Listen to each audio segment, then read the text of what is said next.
ऐसे लोग बहुत हो गए हैं जो कि वास्तव में विद्वान तो है, लेकिन वो लोगों के सामने झूठ परोस रहे हैं।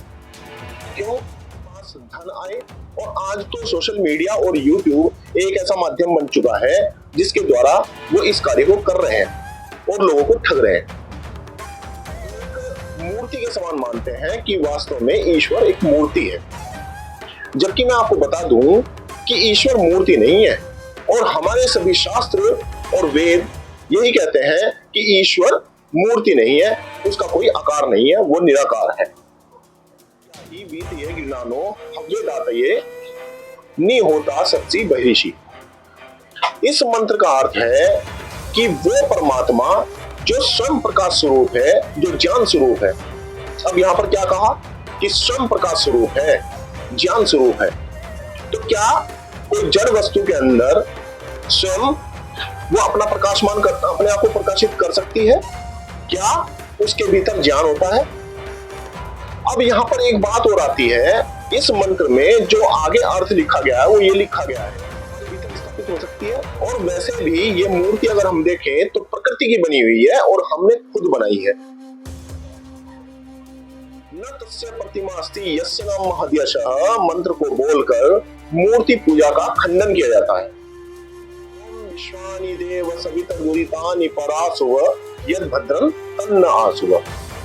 इसका आपने कभी चलती हुई देखी है, या कभी उसे खाते हुए देखा है, या कोई और क्रिया करते हुए देखा है मूर्ति को? क्योंकि मूर्ति जड़ है। जबकि नमस्ते मित्रों,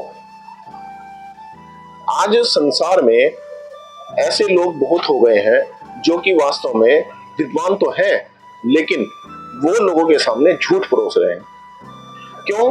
क्योंकि आज संसार अविद्या में है, और जिस विषय को मैं आज बताना चाहता हूं उस विषय को लेकर संसार में बहुत अधिक अविद्या है, और इसका लाभ ये लोग उठाते हैं ताकि उनकी झूठी प्रसिद्धि हो, उनके पास धन आए। और आज तो सोशल मीडिया और यूट्यूब एक ऐसा माध्यम बन चुका है जिसके द्वारा वो इस कार्य को कर रहे हैं और लोगों को ठग रहे हैं। तो आओ दोस्तों, जरा जान लेते हैं कि वो विषय क्या है। वो विषय है ईश्वर। सभी आज ईश्वर को एक मूर्ति के समान मानते हैं कि वास्तव में ईश्वर एक मूर्ति है, जबकि मैं आपको बता दूं कि ईश्वर मूर्ति नहीं है। और हमारे सभी शास्त्र और वेद यही कहते हैं कि ईश्वर मूर्ति नहीं है, उसका कोई आकार नहीं है, वो निराकार है। परंतु झूठ को कैसे पकड़े? अब सामान्य व्यक्ति जो वेद शास्त्र पढ़ा ही नहीं है, या उसने उस संबंधित शास्त्र या पुस्तकें पढ़ी नहीं है, तो वो कैसे जानेगा? तो मित्रों, मैंने विचार किया कि क्यों ना आज आपके सामने इसके ऊपर कुछ तथ्य रख देता हूं। सामवेद के अंदर जो पहला अध्याय है उसी के अंदर पहला मंत्र है, जिसे कि यज्ञ में स्वस्ति वचन के रूप में बोला भी जाता है। अतः आया ही वीतये गृणानो हव्य दातये नी होता सच्ची बहिषी। इस मंत्र का अर्थ है कि वो परमात्मा जो स्वयं प्रकाश स्वरूप है, जो ज्ञान स्वरूप है। अब यहाँ पर क्या कहा कि स्वयं प्रकाश स्वरूप है, ज्ञान स्वरूप है। तो क्या कोई जड़ वस्तु के अंदर स्वयं वो अपना प्रकाशमान करता, अपने आप को प्रकाशित कर सकती है? क्या उसके भीतर ज्ञान होता है? अब यहाँ पर एक बात और आती है, इस मंत्र में जो आगे अर्थ लिखा गया है वो ये लिखा गया है कि हे चेतन परमात्मा, मैं चेतन हूं और आप मेरे भीतर स्थापित हो जाइए। तो क्या एक मूर्ति हमारे भीतर स्थापित हो सकती है? और वैसे भी ये मूर्ति अगर हम देखें तो प्रकृति की बनी हुई है और हमने खुद बनाई है। हमने प्रकृति के पदार्थों को लेकर बनाई है, और ये पदार्थ प्रकृति का जो रूप है सत, रज और तम, इन परमाणुओं से मिलकर जो प्रकृति बनी है उसके द्वारा ये जो दिखने वाली प्रकृति है वो बनी है, और उसी के अवयवों को लेकर हमने ये मूर्तियां बनाई।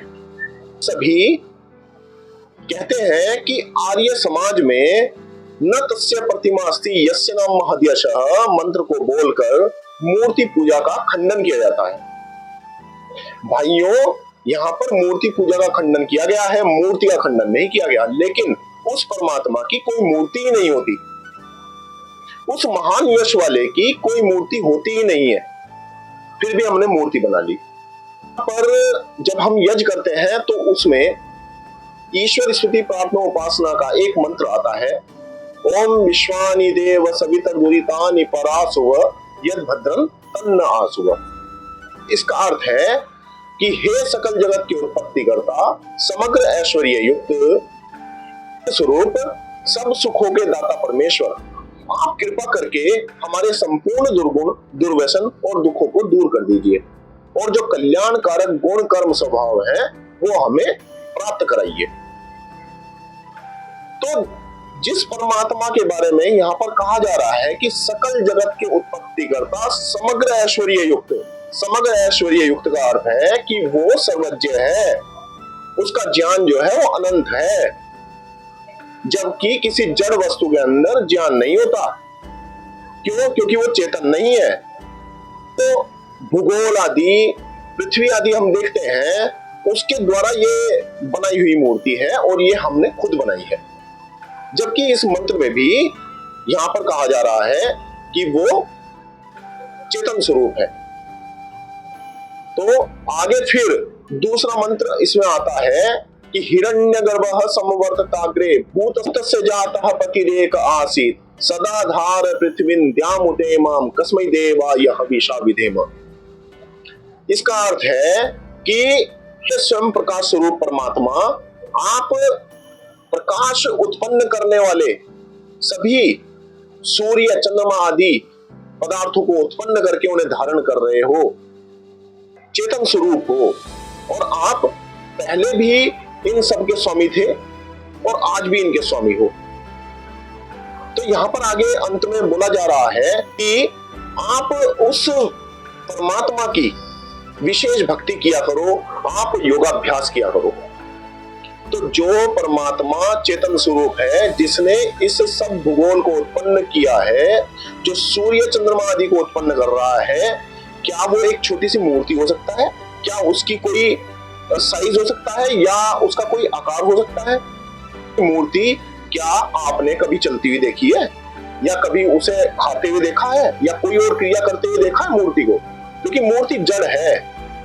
जबकि आप कल्पना करो कि ये सृष्टि कितनी बड़ी है, अनंत विशाल सृष्टि है, और इस अनंत सृष्टि में असंख्य आकाश गंगाएं हैं और इन आकाश गंगाओं के अंदर असंख्य सूर्य, चंद्रमा, पृथ्वी और अन्य अन्य ग्रह हैं, और इन सभी को वो उत्पन्न करके धारण कर रहा है। तो क्या एक मूर्ति इस प्रकार इतने बड़े बड़े भूगोलों को धारण कर सकती है? कोई आकार वाला धारण कर सकता है? नहीं कर सकता। सत्यार्थ प्रकाश में ऋषि दयानंद भी कहते हैं कि मूर्ति पूजा एक खाई है, और इस मूर्ति पूजा के कारण हमारे भारत के अंदर, हमारे देश के अंदर बहुत सारे आक्रमण हुए, क्योंकि हम पाखंडों में पड़े और हम झूठे देवी देवताओं को मानना हमने शुरू किया। हमने पता नहीं किस किस को ईश्वर माना। तो भाइयों, मित्रों, मैं तो यही कहूंगा कि आप ऐसे लोगों के चक्कर में ना आओ, ऐसे लोगों का तिरस्कार करना प्रारंभ करो जो कि वेद विरुद्ध, शास्त्र विरुद्ध और ऋषि विरुद्ध बातें करते हैं। तो ईश्वर सर्वज्ञ है, ईश्वर निराकार है, ईश्वर सर्वव्यापक है, ईश्वर चेतन है, ईश्वर एक है, ईश्वर